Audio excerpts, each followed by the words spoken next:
Son miles de años más antiguos que el hombre. Han vencido cataclismos globales. Sobrevivieron a los dinosaurios y posiblemente en el futuro sean las únicas criaturas vivas en el planeta. Son tenaces, no pretenciosos y parecen ser animales inmortales. Puedes pensar que los destruyes. Vuelves a mirar y ahí están. Se originaron en los trópicos y se han establecido en las piedras de las junglas de asfalto. Ahora son insectos urbanos. ¿Cómo llegaron a las megaciudades? ¿Y cómo una criatura tan pequeña puede sobrevivir a una gran ciudad?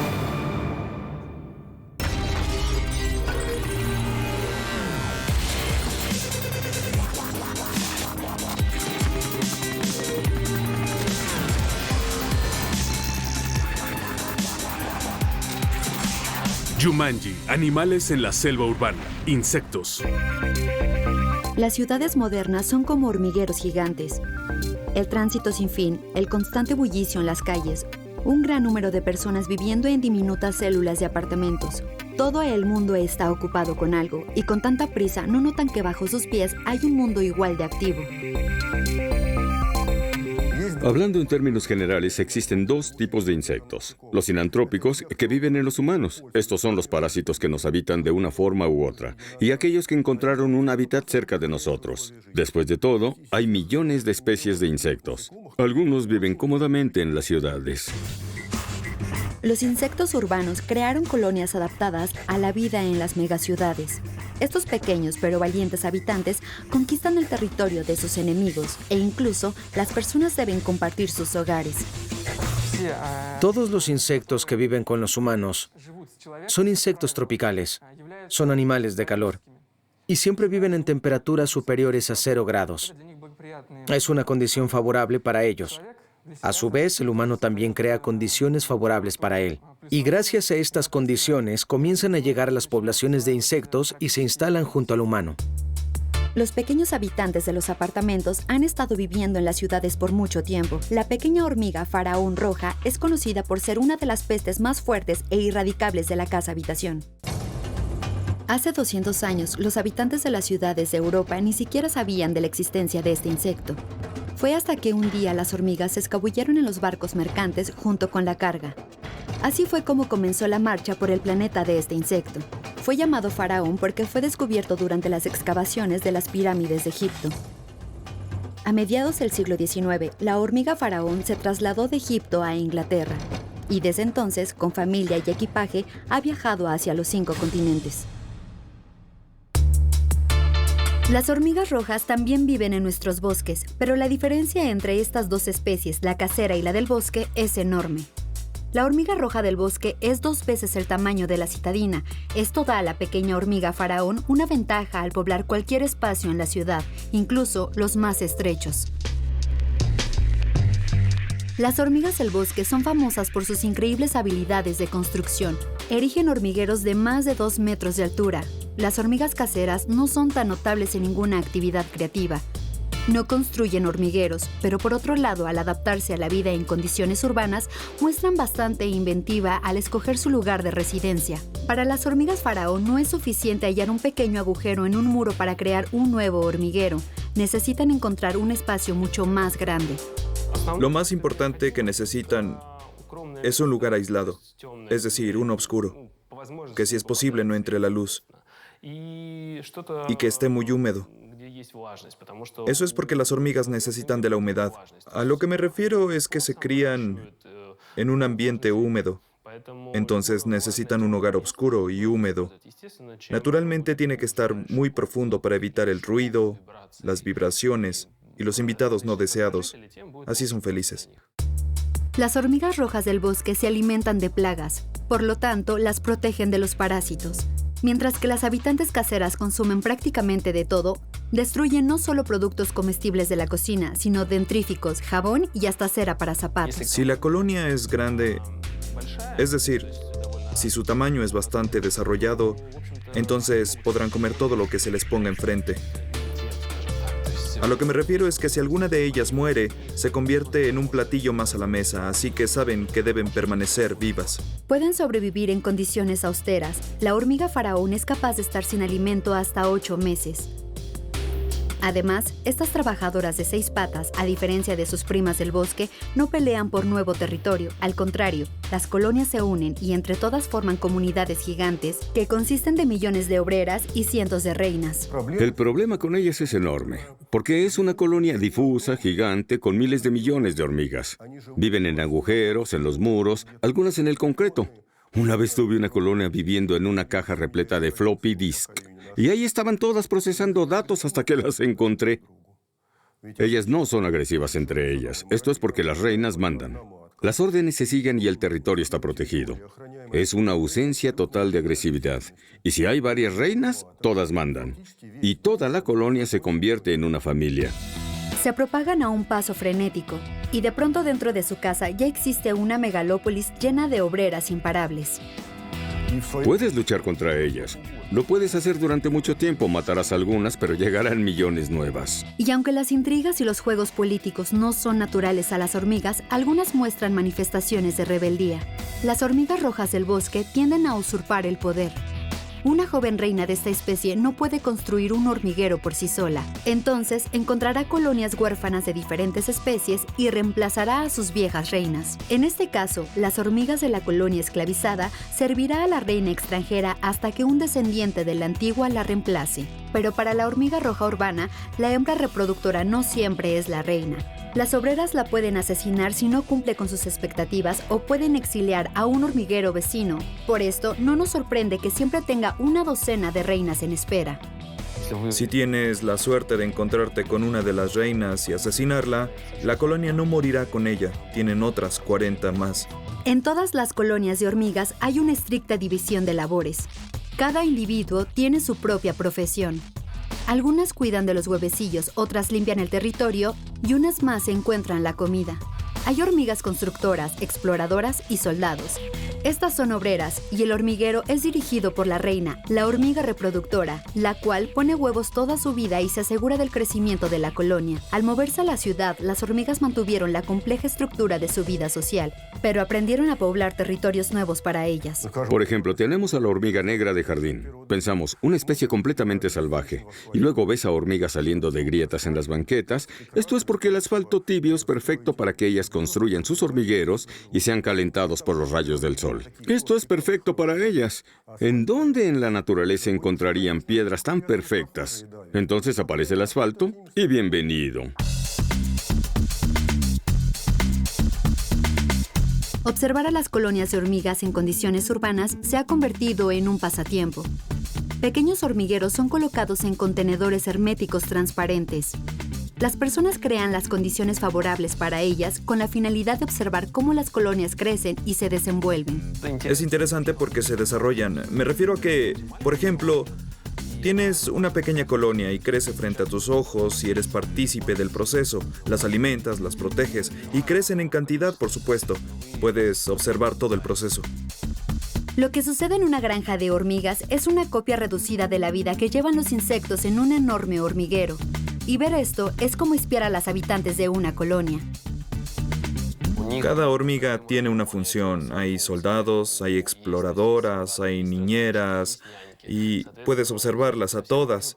Y es muy interesante. Es más, es una actividad muy relajante. Por eso las personas suelen comprarlas para la oficina, para colocarlas en el escritorio y verlas para desestresarse. También nos conseguimos una colonia de hormigas e hicimos un experimento para revisar su adaptación a condiciones urbanas. Estos insectos han estado creciendo en las condiciones sobreprotectoras de la granja de hormigas, entonces todo lo que se encuentra en este experimento será nuevo para ellas. ¿Qué clase de ciudad sería si no hubiera basura? Primero, les dimos una lata vacía de soda y algunos pedazos de papel para que jugaran. Las primeras aventureras no tardaron en acercarse para estudiar los objetos. Están estudiando si es posible vivir ahí o si es posible comerlo. Es decir, hay dos opciones, pero no están asustadas. A lo que me refiero es que jamás se asustan, solo analizan qué pueden hacer. Aquí una exploradora investiga la lata. Sobre todo las hormigas la perciben como una fuente de azúcar y se dirigirá a su interior en búsqueda de los residuos de líquido. Les gusta beber los residuos porque contienen azúcar. Ellas beben jarabes, comen frutas dulces, así que la comida que contiene azúcar es muy agradable para ellas. Les encanta. Y las hormigas beben de inmediato la dañina soda. Veamos cómo reaccionan a lo poco saludable de la comida chatarra, que es muy popular para los citadinos. Nuggets de pollo, papas fritas y hojuelas de maíz dulce se llevan al hormiguero. Las hormigas son muy resistentes a la comida que consideramos perjudicial. Eso es porque sus generaciones cambian rápidamente, mientras que nosotros acumulamos todo en nuestros cuerpos. ¿Y qué sucede con las hormigas? Viven y mueren. Otras las reemplazan. Y por eso son más resistentes en este aspecto. Las representantes más pequeñas y rápidas de la colonia de hormigas son las exploradoras. Son las primeras en comer los nuggets y al parecer informan a las otras que el objeto es comestible.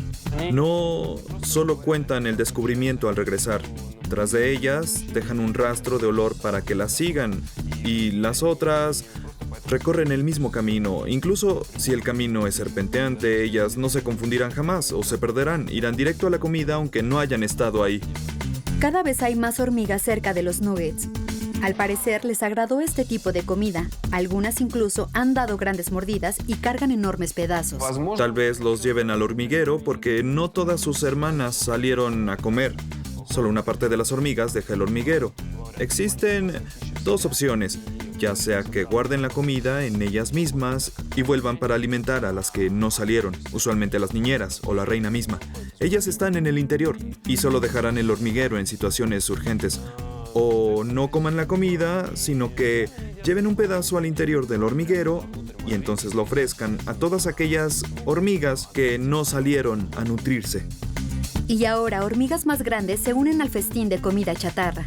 Casi todas son soldados. En este caso no salieron para defender a la colonia, sino que cumplen la función de refrigeradores o almacenadores de comida. Lo que quiero decir es que guardan comida en sus cuerpos, en donde poseen dos estómagos. Un estómago es suyo, es decir, la comida ahí es para uso personal, la digieren.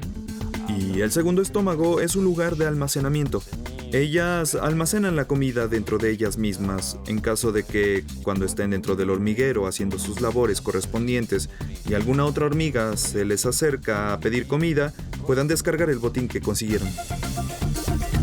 En cuanto a las hojuelas de maíz y las frituras, cometimos un error en la presentación. Esta comida es demasiado seca para ellas, así que no se interesaron en ella. No les interesa si la comida es frita o si es hervida. Ellas no se preocupan si hay proteínas, si hay carbohidratos, si hay agua y también si hay grasas. De ahí su flexibilidad con lo que comen. No importa si es de origen animal o de origen vegetal. Están dispuestas a comer de todo. Y eso es confirmado por el experimento. Las hormigas probaron sin temor todo lo que apareció en el hormiguero. Examinaron cuidadosamente los nuevos objetos, incluso un pedazo de ladrillo, y jamás mostraron signos de excitación o descontento. Esto significa solo una cosa: incluso las sobreprotegidas hormigas de granja están listas para poblar la jungla urbana. Solo espero que no escapen de su granja. De otra forma, las lindas mascotas se convertirían de inmediato en una plaga que podría ser peligrosa.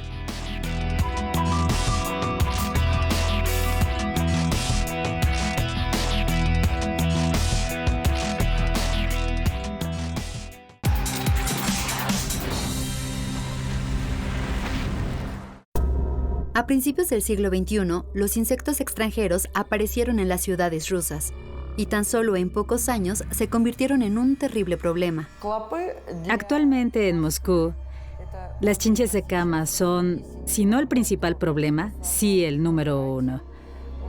Tenemos muchos objetos infestados con chinches. Y estos seres no son propios de nuestra fauna. Estos insectos fueron importados, principalmente del sureste de Asia. En 2011, el Servicio Federal de Derechos del Consumidor y de Protección de Bienestar Humano publicó información que solo en Moscú el número de las chinches de cama se duplicaba cada año. Lamentablemente, el problema aún no se resuelve. Con solo una hembra basta. Una hembra puede succionar suficiente sangre para que el objeto sea infectado y la población comience a crecer. Es decir, si estás remodelando e invitas a algunas personas que ya las traigan, desastre total. Entonces ya también eres un portador. Así de fácil. No necesitas más. Hay muchos hospitales que han sido infectados por personas portadoras de estos insectos. Hospitales, oficinas, hoteles, en verdad causan muchos problemas y no es fácil resolverlo. Puedes llegar a un hotel infestado, dejas tu bolso ahí por un par de días y bienvenido al mundo de las chinches de cama. El huésped de este hotel seguro tendrá una experiencia desagradable al convivir con estos vampiros y seguro los llevará con él. Una persona puede traer chinches de cama y poblar un hotel él solo. Entonces el brote será imparable o viceversa. Una persona que estuvo en un cuarto de hotel seguro las llevará al regresar a su apartamento y así comienza todo. Su propagación es muy veloz. Su naturaleza es moverse. Es imposible detenerlas. Puedes intentar rastrearlas, pero te será imposible.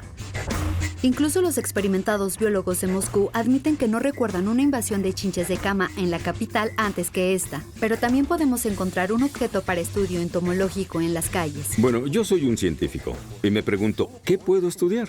Y encontré una silla en la cochera, una buena silla. Creí que la había llevado al colmenar, pues ahí la necesitaba. Así que la tomé y la subí al auto. Quité el asiento con un destornillador y, por Dios, jamás había visto tales chinches. Enormes insectos succionadores de sangre del tamaño de una valla. Las condiciones urbanas son ideales para las chinches de cama. En los apartamentos la temperatura es constante, no hay cambios bruscos y la humedad también es perfecta. Además, los rincones abundan. Al principio estas chinches son insectos muy silenciosos. Esto es porque son nocturnos. Es decir, constantemente se esconden en las grietas y en los rincones. Logran esto gracias a su forma. Son aplanados. Son insectos muy planos. Y pueden entrar a un libro cerrado o en hojas de papel dobladas. Es por eso que al principio es difícil verlos, porque son muy pequeños y están escondidos. Pero lo más importante es que siempre hay una ración de comida cerca, el humano. Después de un banquete nocturno de sangre humana, la hembra pondrá cerca de 20 huevecillos y durante un año de su vida serán 500. Además, siempre existirán muchas hembras en los nidos. Incluso las pequeñas colonias de chinches de cama se convierten rápidamente en hordas y destruirlas no es nada sencillo. Las chinches no le temen al frío, pero algunas plagas de almacén, como la polilla e insectos parecidos, sienten un poco de frío y mueren. La polilla común, que se alimenta de abrigos de piel, puede morir congelada, pero las chinches de cama no. Resisten todo. Son parásitos fuertes, nidos fuertes, y pueden sentarse pacientemente a esperar a su anfitrión. Incluso lo hacen por años. Incluso una desinfección química contra las chinches de cama no garantiza su completo exterminio. No todos los venenos que matan a estos parásitos pueden penetrar la cubierta de sus huevecillos. Además, incluso después de esta clase de desinfección, pueden aparecer otra vez con facilidad o mudarse al apartamento de al lado.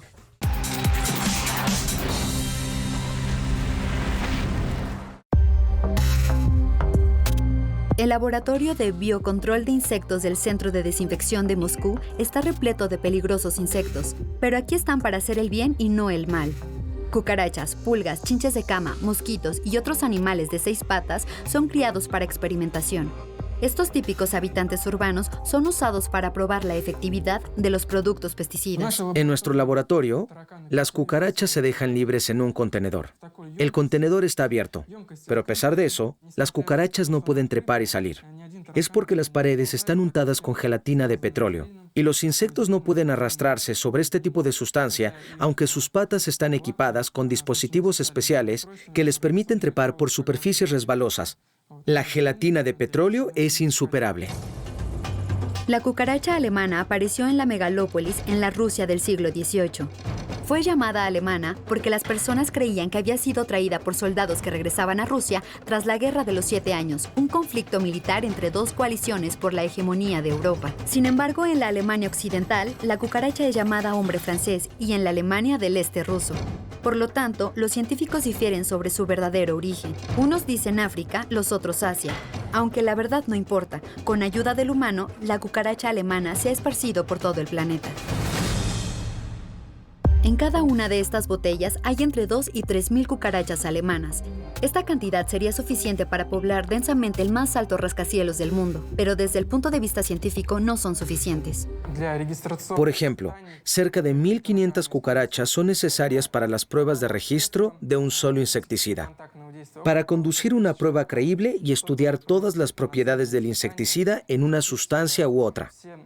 Esa es la razón principal por la que necesitamos tantas cucarachas.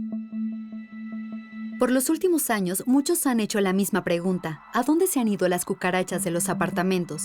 Al encender la luz de la cocina, las personas ya no ven cucarachas alemanas corriendo por sus vidas. Puedes dejar un plato de galletas en la mesa toda la noche sin temor. Todos piensan que al final descansarían tranquilos. Estos desagradables seres ya no los molestarán.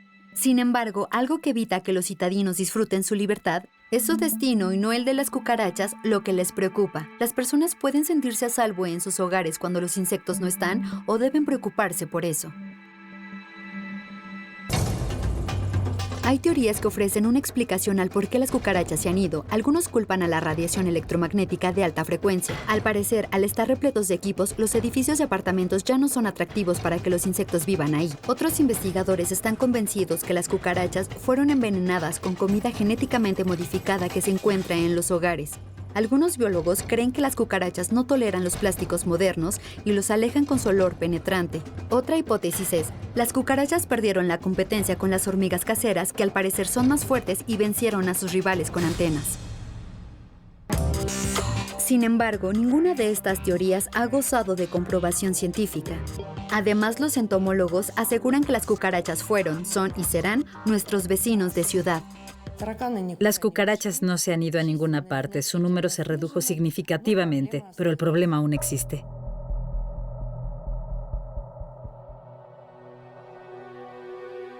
Los pequeños habitantes del sótano de uno de los edificios metropolitanos son agitados por una inesperada visita. Personas en trajes protectores han traído a la muerte con ellos. Los empleados del centro de desinfección de la ciudad destruirán a los insectos.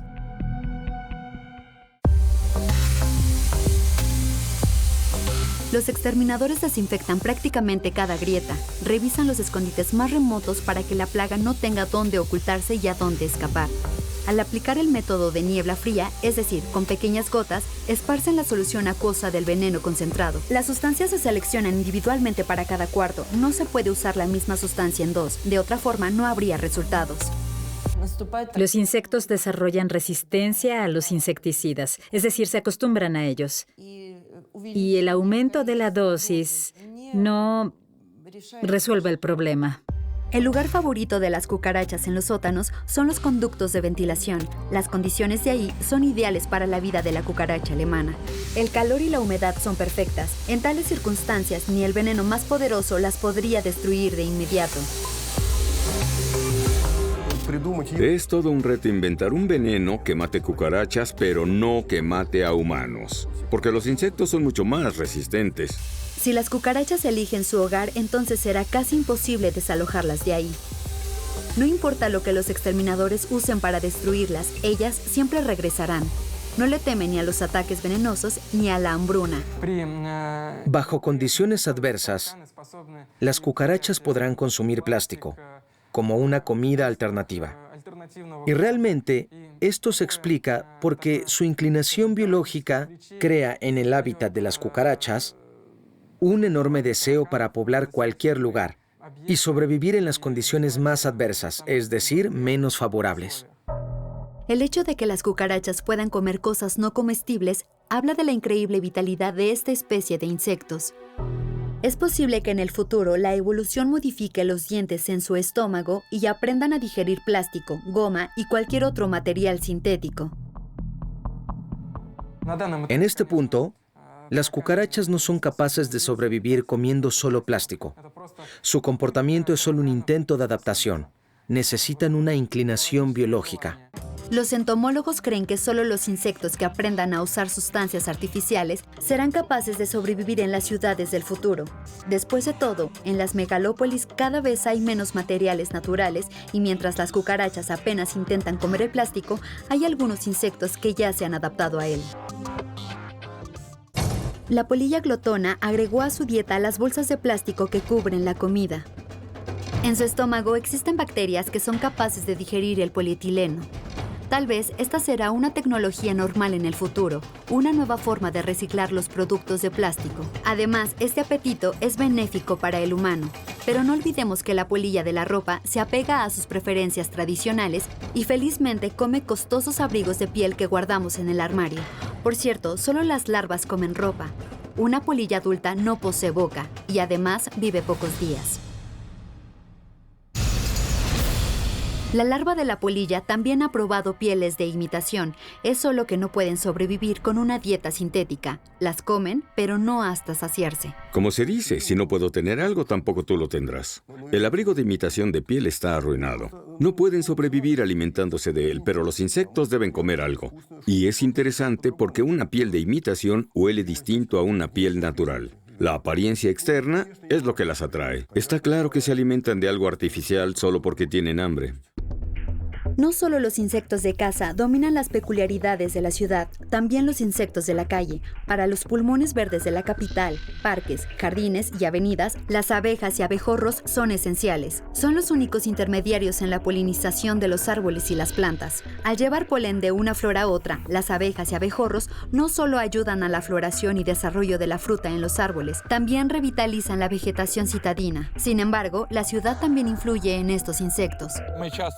A menudo vemos que si las abejas construyen sus colmenas en pequeños balcones de los edificios, estarán compuestas de varios materiales no naturales que las fortalecen y fueron escogidos por ellas mismas. Son bálsamos sintéticos de diferentes tipos, como los utilizados, por ejemplo, en sitios de construcción. Las abejas urbanas se adaptan utilizando materiales que las ayudan a sobrevivir. Selladores artificiales, plastilina y gomas de mascar son algunos de ellos. Por un lado está el instinto, por el otro, la flexibilidad a lo nuevo. Las abejas usan el sellador de polietileno en lugar de resina de pino, la cual es utilizada en la construcción de colmenas, justo como las personas aíslan ventanas con selladores plásticos. Las abejas sellan las costuras de su colmena para evitar grietas y posibles fugas, pero lo más sorprendente es que los insectos primero tratan el plástico de la forma en que lo harían con una cera natural. Ellas mastican el sellador y algunas veces pedazos de bolsas negras, luego lo escupen como una goma de mascar y con este sellador plástico aíslan sus colmenas. Con las garras de sus patas le quitan los contaminantes. Lo pasan a otras abejas y éstas lo llevan al lugar donde se comenzará a procesar. Y entonces es triturado con sus mandíbulas. Lo mastican y al mismo tiempo le agregan una enzima disolvente y lo pegan a la colmena y repiten el proceso una y otra vez, mastican y escupen. En estos días las abejas viven en casi todas las ciudades y el humano provee a las colonias de estas con habitaciones civilizadas, cómodas colmenas que son instaladas en los parques públicos. Primero está la abeja de miel, que es considerada un animal doméstico. Pero cuando se cuentan estas colmenas, no las podemos considerar abejas citadinas. No son salvajes, aunque estamos seguros que si liberamos estos enjambres y encuentran un buen agujero en un árbol, comenzarán a vivir de la forma que siempre lo han hecho. Lo llevan en el instinto. Incluso en los balcones de edificios residenciales, las abejas se sienten en casa. Además, la presencia de las personas no las molesta. Una vez en Moscú, un enjambre de abejas que eligió un sitio inapropiado de residencia casi provoca un escándalo internacional. Las abejas se establecieron en la cima de una columna, en la residencia del embajador de Estados Unidos. ¿De dónde vino el enjambre? Bueno, probablemente se escapó de alguna apiterapia. Y estaba muy alto, y las abejas se paseaban cerca de los balcones donde el embajador y su esposa descansaban.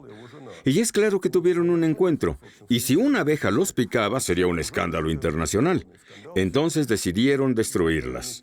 Me dieron un frasco con diclorvos, yeso y esparcí todo. Sellé sus entradas, traicioné a los míos. Ahora mi conciencia ya no está tranquila. Las abejas son uno de los insectos citadinos que no transportan parásitos. Es una cooperación benéficamente mutua. Los apicultores las ayudan a sobrevivir al frío y al hambre. Por su parte, las abejas polinizan y producen miel, la cual, según los expertos, no es peor que un producto del campo. Debemos dejar el punto claro y hacer una evaluación de la miel producida aquí. Para empezar, solo se obtiene de las flores. Desde ese sentido, es un producto de un solo elemento. Y si hablamos de la pureza de la miel, entonces es mejor desde el punto de vista de características numéricas. A diferencia de las abejas, los abejorros no producen miel, pero las ciudades necesitan de ellos de igual manera. Los abejorros polinizan flores y árboles de manera más eficaz. Entonces, son ellos los mejores trabajadores de los jardines de las junglas de asfalto. Sin embargo, el número de las familias de abejorros ha disminuido cada año, y hoy están cercanas a cero. En la naturaleza, hibernan en madrigueras de ratones, pero en la ciudad tienen problemas para encontrar un sitio. En la ciudad, todo está cubierto con asfalto. No hay ratones que aniden en la tierra, no hay ratones de campo aquí. Y existe otro factor. El ambiente es muy malo. Hay una gran cantidad de parásitos contagiosos. Y si un abejorro acumula todo esto durante el verano, no puede resistir el invierno y muere. Debido a esto, la reducción en los números de estos insectos es constante. La reducción en los números de abejorros eventualmente causará la enfermedad y desaparición de las plantas que ya no podrán polinizar. Este es un gran problema para las ciudades de concreto y cristal. La solución a esto podría ser la granja de abejorros.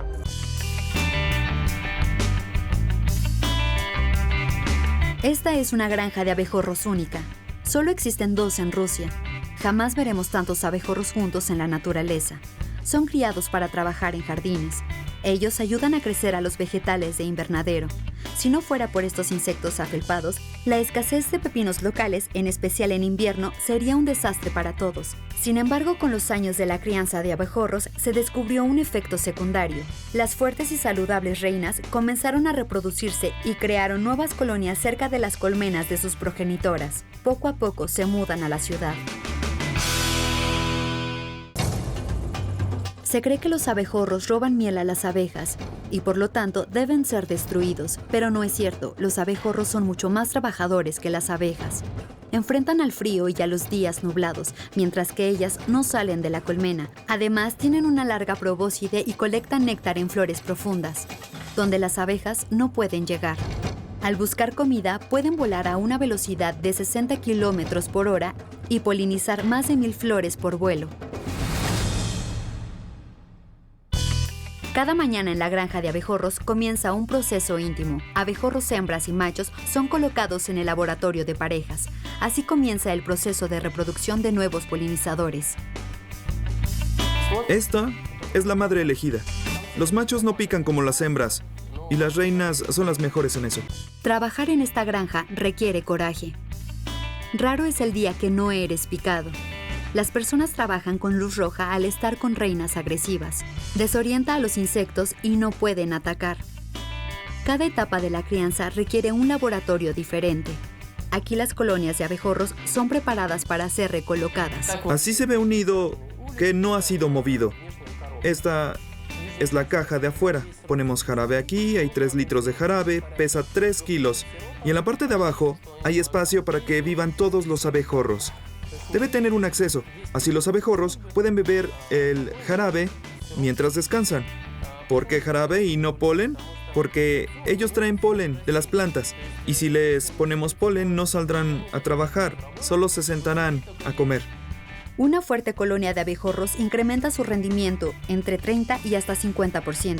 Entonces los abejorros de esta granja son como caballos pura sangre, los mejores de su clase. Cuando crío abejorros en el laboratorio, me encargo de su salud. Es por eso que mis abejorros no tienen enfermedades, están limpios. Además, crío líneas puras que son genéticamente fuertes y constantemente hago una reselección, renuevo la sangre. Entonces, los abejorros que se mudan de la granja a la ciudad son más fuertes y sanos. Y tal vez en el futuro también aprendan a vivir en condiciones urbanas, como los insectos citadinos lo han hecho con las casas de la megalópolis. Sin embargo, incluso las abejas y abejorros no pueden ser llamados útiles sin reservas. Además de todos los beneficios, también portan una amenaza. Aquellos que han experimentado la picadura de una abeja saben muy bien lo que se siente: dolor, ardor, comezón, hinchazón en el piquete. Una abeja que ha picado a un humano deja el saco de veneno que tiene pelosidades y se adhiere a la persona o animal que fue picado. El veneno gradualmente sale y surte efecto.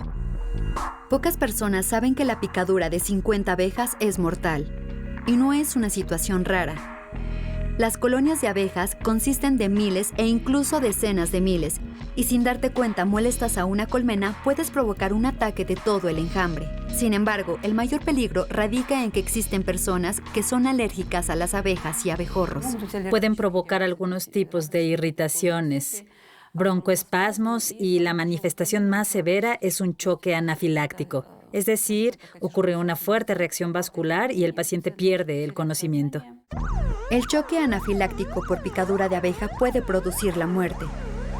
Sucede en solo minutos. La laringe se cierra, la respiración es difícil, hay falta de oxígeno y desvascularización. Aún así, los doctores insisten que las personas con alergias a los insectos y a sus productos metabólicos siempre deben llevar consigo una jeringa con adrenalina. Esto es lo único que puede salvar sus vidas. La adrenalina se vende en forma de una pluma y se inyecta en el músculo rectofemoral directo sobre la ropa para que la droga actúe rápidamente. En la medicina, la alergia a los insectos es una categoría separada. Los culpables no solo son los insectos voladores, también los que se arrastran, pulgas, larvas de polilla e incluso cucarachas. Cuando decimos cucaracha, nos imaginamos de inmediato a la cucaracha alemana. La cucaracha roja con antenas, esa desagradable criatura, y tiene esa fama porque arruina la comida y hay muchas alergias en ella. Las cucarachas, como otros insectos caseros, causan alergias severas en los individuos, incluso algunas llevan al asma. Algo no peligroso, pero sí desagradable, es la alergia a los piquetes de mosquito. En algunas personas aparecen ampollas y mucha comezón después de la visita de un mosquito. Si los mosquitos han llegado hasta el piso 12 en una noche de noviembre y tienes un nido en el sótano y subieron por la ventilación, estás acabado. Las condiciones modernas de la vida urbana llevan a los insectos a adaptarse y convertirse en subespecies completamente nuevas. Por ejemplo, el mosquito más común, el Culex pipiens, se ha adaptado a la vida en los sótanos de multifamiliares y se ha convertido en un mosquito urbano conocido como mosquito de sótano. El mosquito trompetero. Es un mosquito cantador, un chupasangre que silba mientras lo hace. Y suena como trompeta. De hecho, también produce un horrible sonido al volar y ahora una subespecie se ha desarrollado. Y de acuerdo a sus características biológicas, puede ser una nueva especie, la Culex pipiens molestus. Un sótano con agua es el lugar de ensueño para los mosquitos, y sus sueños se hacen realidad rápidamente. De acuerdo a los datos de 1992, el mosquito urbano se esparció a 3.000 ciudades de Rusia. Después de 20 años, se encuentra en casi todos los asentamientos de mayor tamaño. Y hasta que los sótanos sean ordenados, su victoriosa procesión no está bajo amenaza. Usualmente los mosquitos requieren de varias condiciones para su reproducción: un espacio grande para establecerse y emparejar, agua encharcada, una temperatura mayor a los 15 grados y sangre que la hembra necesita para formar sus huevos. Sin embargo, los mosquitos urbanos se establecen en los sótanos de multifamiliares y así simplifican su existencia. Incluso se han adaptado a tener menos agua para la larva, y eso no les afecta. Utilizan lo mínimo para sobrevivir. A lo que me refiero, de lo que les estoy hablando, es que con recibir estos insectos el nutrimento mínimo, alcanzarán el tamaño necesario para vivir y convertirse en pupa. Y de la pupa sale un mosquito adulto y sigue su ciclo. Los mosquitos urbanos no tienen enjambres o danza de apareamiento y el agua sucia les funciona bien. Pero lo más importante de esta especie es que para poner huevecillos no necesitan tener un objeto del cual succionar sangre, y eso les da una gran ventaja para sobrevivir. Las hembras pueden depositar sus primeros huevos sin haber tomado una gota de sangre. Y esto es una ventaja si se les compara con otros mosquitos que no pueden poner un solo huevo sin la sangre. Y esta peculiaridad de la población le permite a esta especie de mosquito vivir en condiciones urbanas. Esa adaptación no ha hecho a los mosquitos menos peligrosos. Todo lo contrario, son más inteligentes y violentos. Molestus en latín significa invasivo, que produce mucha ansiedad. Y esto no podría retratar más acertadamente la naturaleza de estos. Llegan a los pisos altos por la ventilación e intentan atacar solo de noche, solos o en parejas, mientras que el resto permanecen tras los armarios o bajo los sillones. Su comportamiento ha cambiado. Un mosquito normal y honesto te picaría y se quedaría ahí hasta que lo aplastes. Este jamás lo permitirá. Si se asusta, se esconde bajo la cama y permanece ahí hasta 20 minutos. Se asegura que estés dormido y luego va directo a picarte. La nueva subespecie de mosquitos es muy fastidiosa. De acuerdo a los entomólogos, antes de atacar, el mosquito de sótano recorre el terreno varias veces. Después zumbar cerca de tu oído durante horas, escogiendo el lugar para picar, y después lo hace calladamente, sin que te des cuenta. Pero lo peor es la poca limpieza del chupasangre urbano. Esto lo hace más peligroso, pues las infecciones que porta no son siempre inofensivas. De hecho, transmite una de las más peligrosas para el humano. La encefalitis es uno de los tipos de fiebre más dañinos, una enfermedad asociada con la inflamación del cerebro, y los mosquitos de sótano son culpables de su propagación. Primero, vamos a ver cómo reaccionan los mosquitos a un tratamiento específico. Serán datos controlados. En el laboratorio donde todos los insecticidas se prueban, otro examen es llevado a cabo. Algunos científicos experimentan en sí mismos. Sergei Pugov comprueba la efectividad de un nuevo repelente de mosquitos. Una mano es cubierta con el repelente y la otra está limpia. La actividad se determina con por lo menos 10 aterrizajes y 3 picaduras. Y en este caso ya ha habido más aterrizajes y picaduras. Esto indica que la actividad de nuestros mosquitos es mucha. Ahora colocamos la mano con repelente junto a los mosquitos. Y vemos que ni un solo mosquito vuela cerca de la mano con repelente. El repelente actúa en el momento de ser aplicado. ¿Sí? El repelente funciona bien. Es un buen repelente. Pero la prueba aún no se termina. La mano entrará a la caja con mosquitos cada media hora hasta que la mano con repelente sea picada 3 veces. Esto significa que el agente protector ya no está activo. Los productores están creando sustancias más fuertes para combatirlos, porque las viejas fórmulas ya no funcionan. Los insectos sinantrópicos urbanos, esos que viven cerca de las personas, son más resistentes porque constantemente se adaptan.